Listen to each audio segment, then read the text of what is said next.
పాత రోజుల్లో యుద్ధాలంటే మన బాహుబలి లాంటి ఓ కోట, ఆ కోటకి 3, 4 మార్గాలు. ఆ 3, 4 మార్గాల లోపలికి ఎంటర్ అయిపోయి అక్కడున్న సైన్యాన్ని చంపేసి, రాణివాసాన్ని తమ గుప్పెట్లో పెట్టుకుని, ఆయుధాగారాన్ని, ధనాగారాన్ని తమ గుప్పెట్లో పెట్టుకుంటే, రాజు ఎక్కడన్నా దాక్కునున్నా సరే సచ్చినట్లు లొంగిపోవాలి లేదా పారిపోవాలి.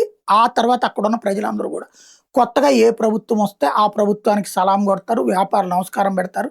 దెన్ ఆ రాజ్యం వాళ్ళదవుతది. అది రాజుల కాలంలో కుదురుతది. ఇది ఆహ్, కలియుగంలో అంతర్జాతీయ సర్కిల్‌లలో చైనా ఎళ్లి తైవాన్‌ని ఏమన్నా ఆక్రమించుకోగలిగిందా? లేకపోతే గనక ఆహ్, ఏదైతే ఇజ్రాయెల్ ఎళ్లి పాలస్తీనాని ఆక్రమించుకోగలిగిందా?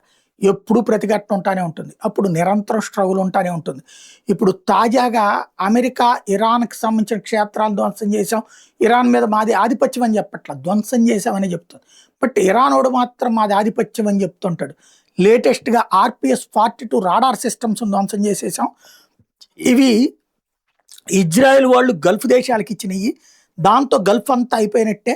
ఇప్పుడు అన్‌మ్యాన్డ్ ఏరియల్ వెహికల్స్ తోనే మేము దెబ్బతీసేయగలం గల్ఫ్‌నని చెప్తుంది. ఇప్పటికి కొన్ని వందల సార్లు ఈ స్టేట్మెంట్ ఏఆర్‌జీసీ ఇచ్చింది. వీళ్ళు వదిలిన ప్రతి మిస్సైల్‌ని మేము ధ్వంసం చేసాం. వీళ్ళు వదిలిన ప్రతి డ్రోన్‌లను మేము ధ్వంసం చేసాం. వాళ్ళు వీడియోలు రిలీజ్ చేస్తున్నారు. నిజంగా అరబ్ దేశాలని ఆక్రమించుకోగలిగిన సత్తా ఇరాన్‌కుందా? ఇరాన్ ఆక్రమించుకునే సత్తా ఇజ్రాయెల్‌కి, అమెరికాకు ఉందని నేను నమ్మను. నేను కాదనే చెప్తున్నా. అట్లా గల్ఫ్‌ని ఆక్రమించుకోవడం కూడా ఇరాన్ వల్ల కాదు.